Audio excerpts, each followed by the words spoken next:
So there are certain qualities about these 10 fragrances that just make them so addictive. I don't know what it is about these, but they just really get me hooked. And it's one of those situations where if I do pick one of these up and wear it or spray it, I then end up wanting to wear it multiple days in a row just because I get hooked on it. I don't know what it is about these, but they're some of the most addictive fragrances in my collection. So if you're wanting to pick up a new scent for this upcoming fall and winter season, the cooler weather approaching, because that's primarily what this list is going to be geared towards, and you want to make sure it's something that will potentially be something that grabs your attention in a great way and is something that you really end up enjoying, these happen to be very addictive for me, and so maybe they will be for you. Got a couple fresh ones in here, I believe one niche fragrance, but for the most part we're sticking with designers and affordability, and for the most part we're trying to start to gear up towards the cooler season approaching, at least for all of my guys here in the US. That is, if you live somewhere in the US that does get relatively cool. Some of you guys are lucky and you don't really have too much of a winter. Unfortunately, I don't have that luxury.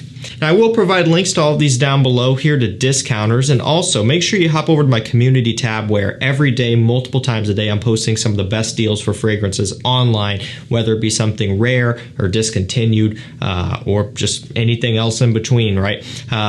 Everything is over there. Great deals. If you want to save money, get subscribed so you see those, and also bookmark that page, check back to it multiple times. We're going to kick this off with the fragrance that I have featured over there, and it's very rare, however, still in stock, so you can buy it, and it's your chance to own a piece of history. This is Miyaki, L'Eau d'Issy, or Encens. So this one here has incense, leather, and sandalwood with a little bit of rose as well. I did probably butcher the name on this one, but hey, I gave it a try. It is what it is. Now, like I had mentioned, this is a discontinued fragrance. They do not make this anymore. There are a lot of rare, hard to find, but also beautiful gems within this line that it really is something crazy. Another example, Issey Miyake Noir Ombre, and by the way, RIP to Issey Miyake. Very sad. I don't know if I've done a video that's been out where I've mentioned that yet, but anyway, Noir Ombre was one that is discontinued but recently popped up and is also very, very good. They tend to discontinue their best ones, at least to us, because they're the ones that don't sell as well. So if they don't sell as well, that's usually because they're going to be a little bit more challenging and more unique, which is what we like, even though the masses do not. So this one, again, very focused on the leather and incense. It's smoky, it's rich, it's kind of resinous, it's very sweet. And I mean, this here is a true gem. The quality, the uniqueness, the performance is so above and beyond everything else that's currently in production in this line. So hit the first link down below and pick this one up while you can, because like I said, it's a piece of history at this point. They located some stock. It's not going to be around forever. So make sure you jump on that.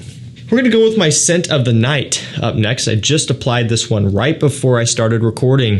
Dolce Gabbana The One Royal Night. Now this one has that DNA, the signature DNA, but with more focus on sandalwood minus the tobacco. And what this gives you simply is a strong performing version of Dolce Gabbana The One. This smells as close to the one DNA out of all of the other flankers, and we're talking, you know, compared to the EDT and EDP, which essentially are the same, right? All of the other ones go in a different direction to some extent. This one is the closest, but it also has actual performance here that a lot of people I know really want. So if you can live without the tobacco and you just want a good performing version of that DNA, go for this one. But what I recommend you do is to layer them.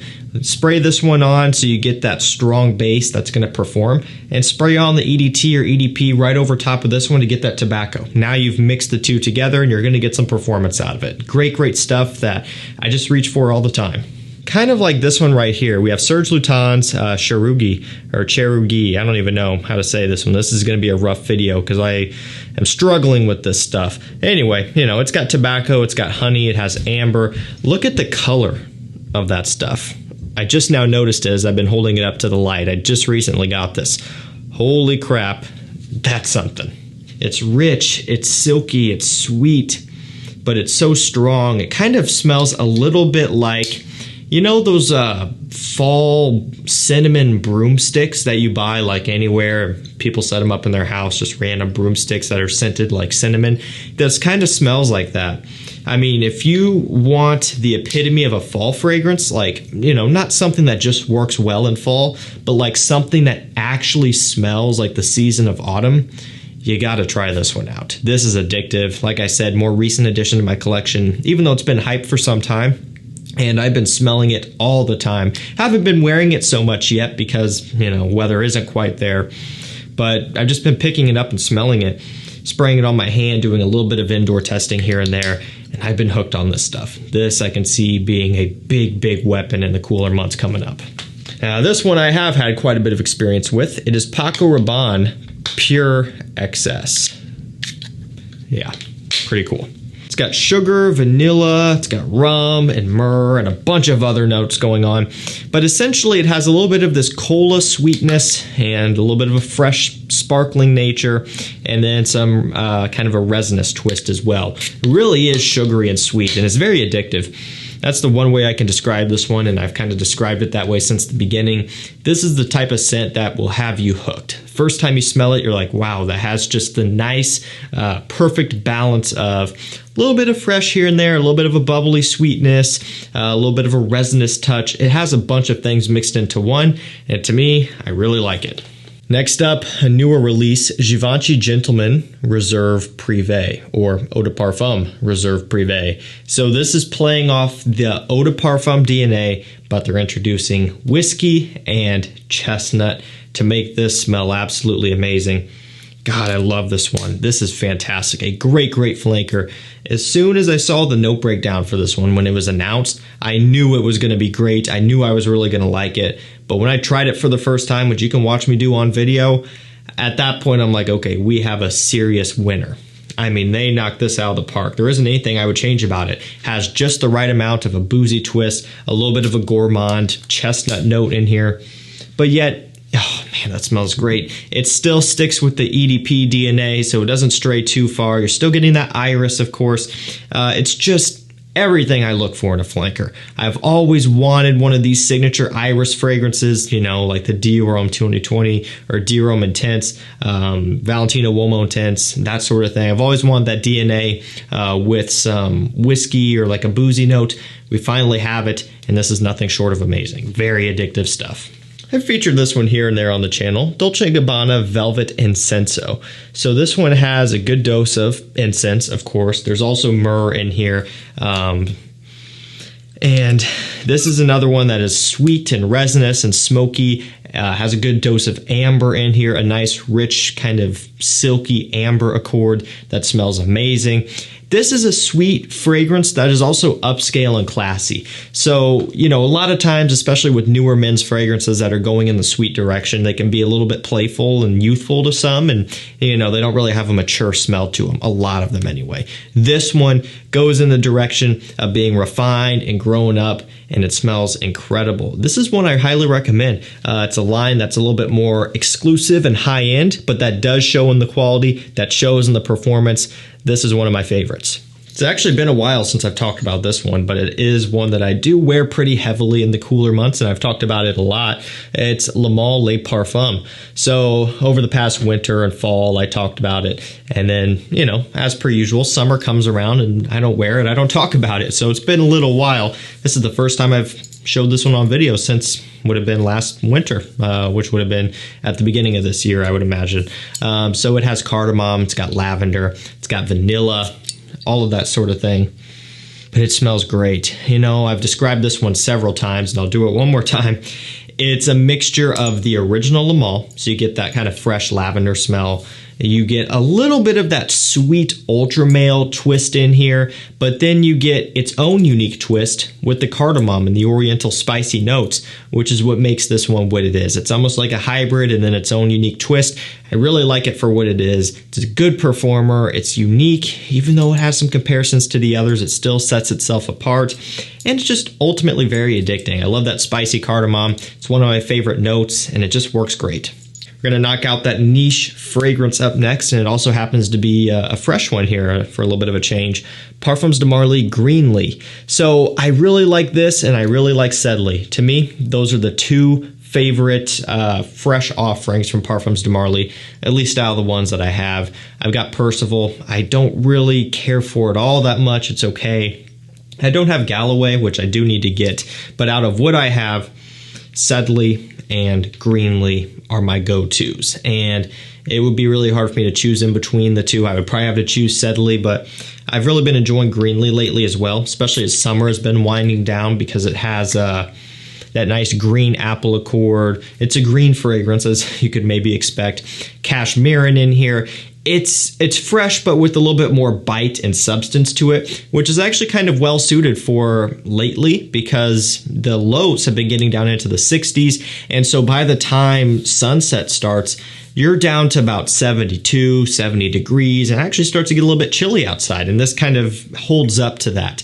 You know, in the dead of summer, you could get down to sunset and it's still hot outside. And that's when I choose just a straight up freshie. This one kind of works well for the times where the days are getting shorter and it starts to cool off a little bit. Really nice one that I do enjoy a lot. The second to last, we have Azzaro Wanted by Night. Fruity notes, tobacco, cinnamon to a heavy extent. It's warm and spicy. Basically, that's what it is. It's a warm and spicy version of Azzaro Wanted. So with that, you still do get Azzaro Wanted in here, some of that DNA, that fruitiness. But the tobacco and the cinnamon take it to the next level. This is just, it is the best one. And to me, next up would be Azzaro, the Most Wanted Parfum, which is also new. And after that, the Most Wanted. That's my personal ranking. And Tonic in last place, not a fan of it. This is the best one to me. And then it's hard though, because I do really like the Most Wanted Parfum. But I know if I had to just take one, it would probably still be this one. It's very addictive stuff though. To me, I typically pull it out in the fall season just because, again, it has that fresh balance within that sweetness. So it kind of works for fall, but also I do hit it pretty heavily in the wintertime as well. So it's just one of those things where it just kind of works all year throughout the cooler seasons. And here where we live, you know, it starts getting cold in October and it stays cold until the end of April, it seems like, really. So I can wear this one for a good amount of time in the cool seasons. You get some highs and lows here and there sprinkled in, but really winter just goes on forever here, it seems like. And we usually don't get too much of a fall either. Maybe have a week or two of fall and then just go straight to freezing cold. So, you know, we have a lot of cold weather, it seems like, and so I can wear this one just so much, and I definitely do. We have a fragrance that has made this particular fruity note very, very popular. It's our last scent for this one. Hugo Boss bottled, or Hugo Boss the Scent Absolute. Now, this one here has Manica fruit, ginger, and vetiver. It's the only three notes that they give us. So they kind of started that trend a few years back. I believe they're still sticking to that. Manica fruit. It is this really different kind of fruity note that it has this texture to it, a little bit of a bite. Not really a sourness, but it's kind of a sweeter fruity note. It's unique. There's nothing else out there really like it. And like I said, aside from a couple other fragrances that I've seen on Fragrantica and their database, this is really the only line that really utilizes that note. And again, it's different. That's what sets this entire line apart, or at least the ones that do use it out of this line. And you can definitely pick up on it. It's weird, but I really like it. And it's that note in particular that makes these fragrances so desirable to me, because every time I smell them, it's a change of pace. Out of everything else in this video that all use and share notes in common, this one has its own unique little accord going on, to where every time I smell this and the scent Private Accord, a couple of my favorites there, I just get hooked on them. Alrighty guys, that's going to do it for me. 10 of the most addictive fragrances in my collection. As I mentioned, I will link these down below so you can get them for a price below retail. And again, I hope to see you over on my community tab. If you guys have gotten any good deals from me, let me know in the comments down below or over there on one of those posts. Get subscribed so they show up in your news feed. I don't want you to miss out on any rare stuff or new stuff or whatever it may be. Like I said, the one we kicked the video off with, this Miyaki here, it's a rare one, it's discontinued, it's a piece of history, but it is in stock. Hit that first link down below and get this before it's all gone. That's going to do it for me. Thank you so much for watching. Stay safe, stay healthy, and we'll see you tomorrow with another one. Take care.